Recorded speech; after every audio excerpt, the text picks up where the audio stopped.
Kumusta na anak ko yung asawa mo? Di mo pinagsasamaan.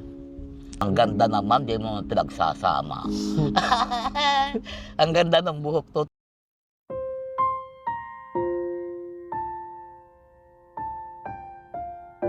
Isang mapagpalang araw po sa ating lahat.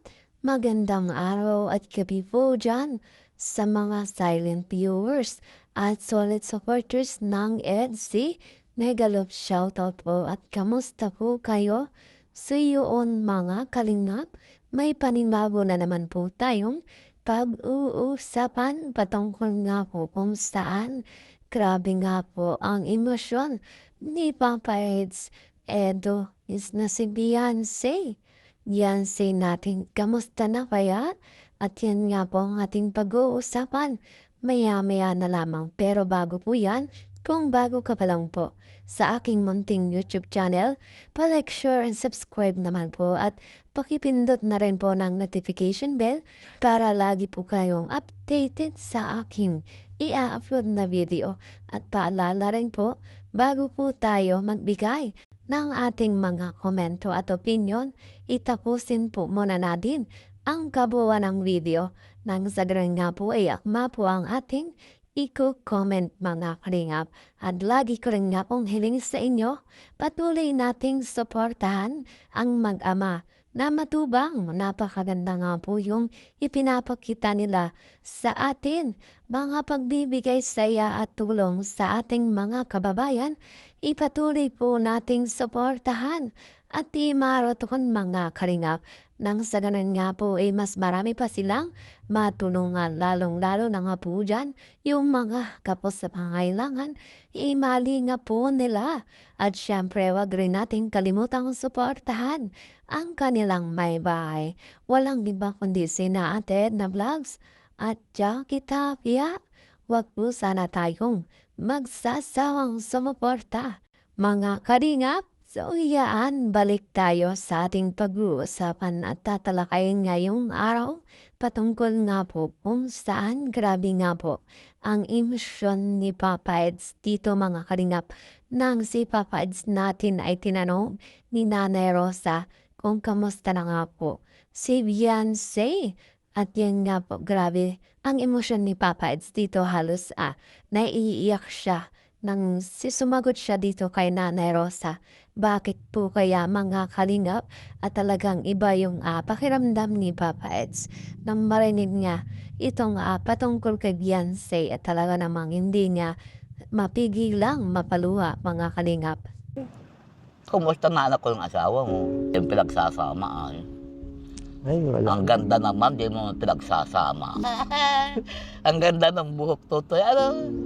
Ano na, busy na. Ilan ang edad noon?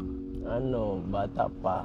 Ayan, Papa Eds natin talag namang nalulungkot mga kalingap kapag patungkol nga po kay Beyonce ang pinag-uusapan na talagang hindi niya maiwasan mga kalingap ang kanyang emosyon. Bakit nga po kaya?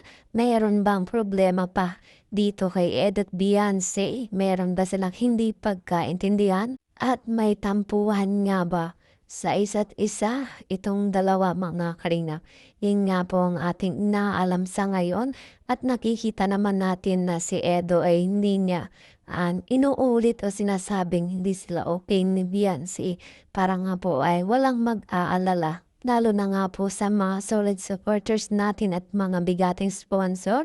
Ayan nga po tayo nilang si Edo at Beyonce ay merong hindi pinagkakaintindihan o merong samaan ng loob mga kalingap. Siyempre Beyonce natin wala din tayong makikitang reklamo o may sinasabing hindi siya okay o hindi sila okay, ni Papa Eds natin dahil alam na din natin mga kalingap dahil sinabi na paning magulang na si Beyonce hindi nga po marunong mag-open ng kanyang saloobin kahit nga po ay nasasaktan na.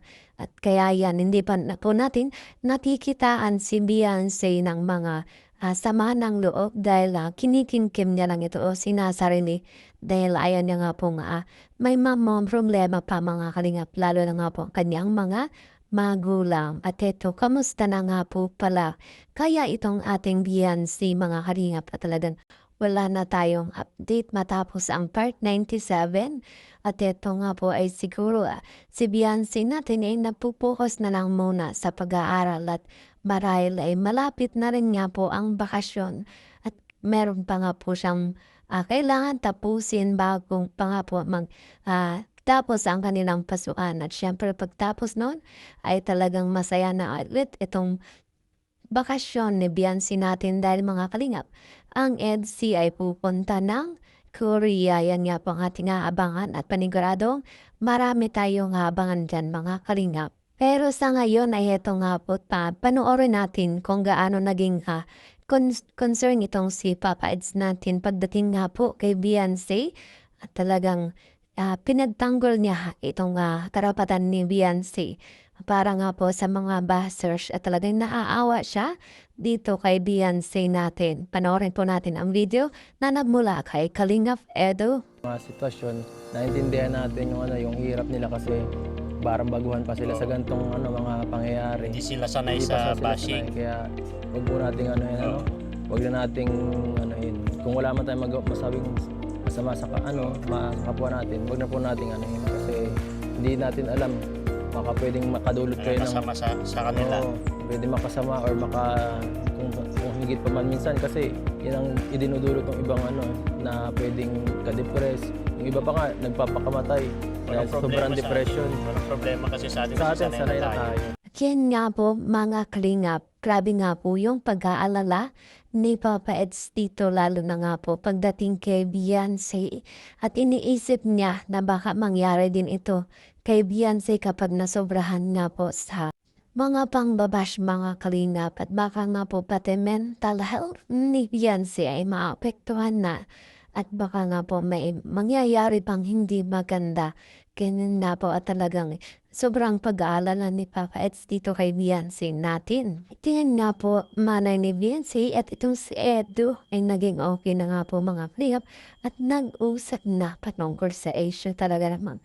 At hindi nila pinatagal mga kalingap at inayos nga po agad ang problema nito. Para nga po sa magulang ni Beyonce ayan na nga po may nababash siya mga kalingap at ang gusto niya nga po ay masaya lamang at walang problema lalo na nga po pagdating sa kanilang anak. At yan nga po ang aking update ngayong araw mga kalingap patungkol nga po kung saan grabe nga po ang emosyon ni Papa Eds at Edo. Miss na nga po itong si Beyonce natin. At Beyonce, kamusta na kaya? Mga kalingap, yan nga po ang aking update. Salamat po sa inyong panonood. Sana'y palagi niyo po akong suportahan mga kalingap. Salamat po.